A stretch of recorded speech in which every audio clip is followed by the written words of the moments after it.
So last part we mapped out the core worlds, known as the more developed, richer and city-like planets. The union of allied planets operates from this system and sits at the centre of the 34 Tauri 2020 cluster, around which orbits two more solar systems, Georgia and Red Sun. Having looked at the first of these border systems, we're now moving on to the Red Sun system, so if you've started this journey with this video, be aware that we're already well underway. The Red Sun system was also called the Red Phoenix, Zukwe. Xingyang was the first planet and had 3 moons, Tongyi, Dangan and Rilidor. Xingyang was the planet on which River and Simon were kidnapped and held by desperate hillfolk. New Melbourne was the next out and had a strong fishing economy. So there's a useless fact for you. Then there was an asteroid belt, known as Motherlode next. I wonder why they called it that. Likely this suggests it's a resource-rich belt. Greenleaf is next, and is called such due to its tropical jungle climate. Dighton is its moon, and the original home of the criminal boss Badger. Harvest is the next planet, and has 2 moons, Faraday and Higgins moon. The latter has the town of Canton, of which the merc Jane Cobb was considered a local folk hero. St Albans is the next out and one of the coldest terraformed planets. Its primary export is mined minerals. This was the planet Tracy Smith was buried on in the episode The Message. It has 1 moon, Paigu. Anson's world was the next out and it had 3 moons. Jubilee was the next out with its satellite, Covenant. There was another converted brown dwarf protostar called Himmenbjorg. It had an angled orbit and was orbited by 4 planets. Aesir with its moons, Bestla, Bor and Odin. Moab with Red Rock and Mesa. I guess they ditched the Nordic theme there. Then there was Brisingamen, orbited by Freya, Olbrich and Beowulf.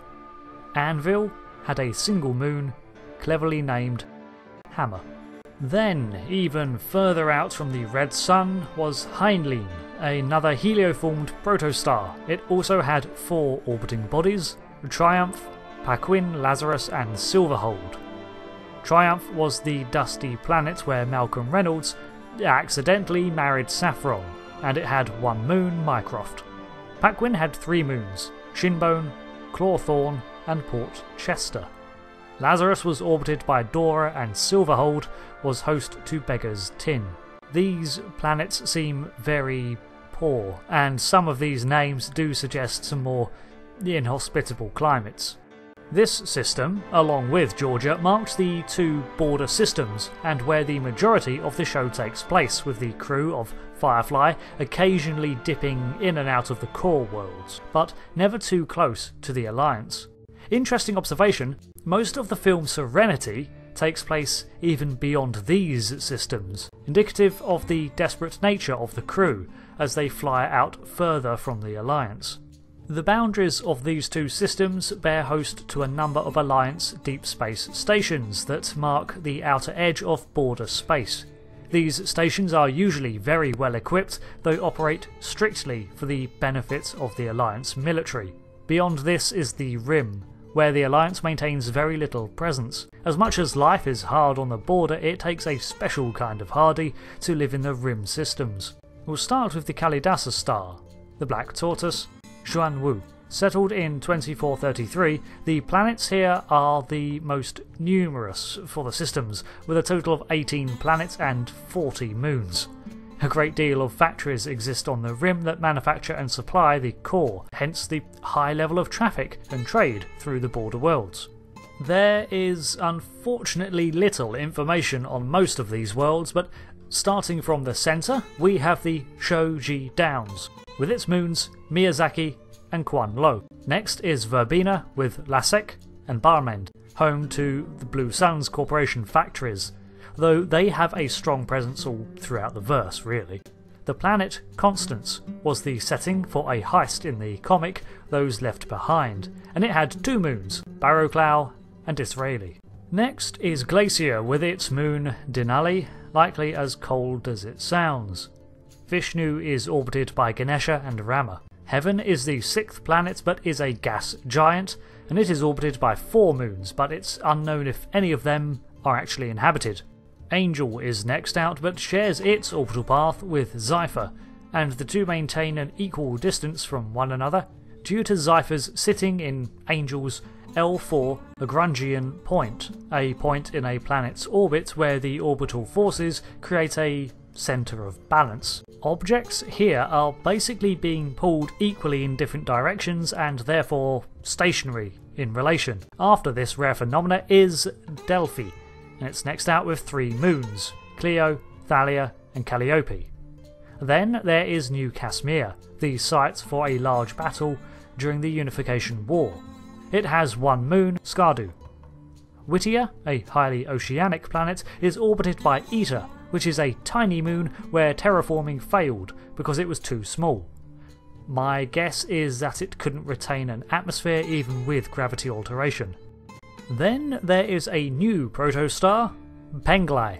It has 3 former moons, Balix, Newhall and Oberon. Balix was seen in the episode Trash as the meeting place for Captain Reynolds and Monty. It had 3 moons, Charity, Synote and St. Lucius. Newhall has large freshwater refineries, useful for supplying water to the worlds that need it, and it had 3 moons, Severance, Dark and Mohenriksha. Oberon is orbited by Puck, Quincy and Bottom. Sounds like a dream. There was formerly a planet with satellites called Pacifica, which was obliterated by failed terraforming efforts. Now only a debris field remains along with one of its moons, Lea, which maintains a subterranean colony. Then there is Ghost, orbited by Inferno and Gibalia. The 13th planet, Aberdeen, is orbited by its moon Vesta. Then there is Zeus, a blue gas giant with 7 moons. Beaumont is considered the capital of the Kalidasa system and has 2 moons, Hastur and Geneva. It has a bustling port that was seen in the film Serenity, and its capital was New Dunsmuir. Djin's Bane is another gas giant orbited by 6 moons, Iliat, Hilal, Hubal, Sin, Talab and Wad. Salisbury is the outermost world of this system, and it has 1 moon. Like I said, although it is the biggest system, there is little information on it, but this might be due to the fact that many of its worlds are yet to be truly inhabited. We see a lot of terraforming failures here, and it does give the impression that we're moving further away from the more desirable planets primed for conversion into colonies.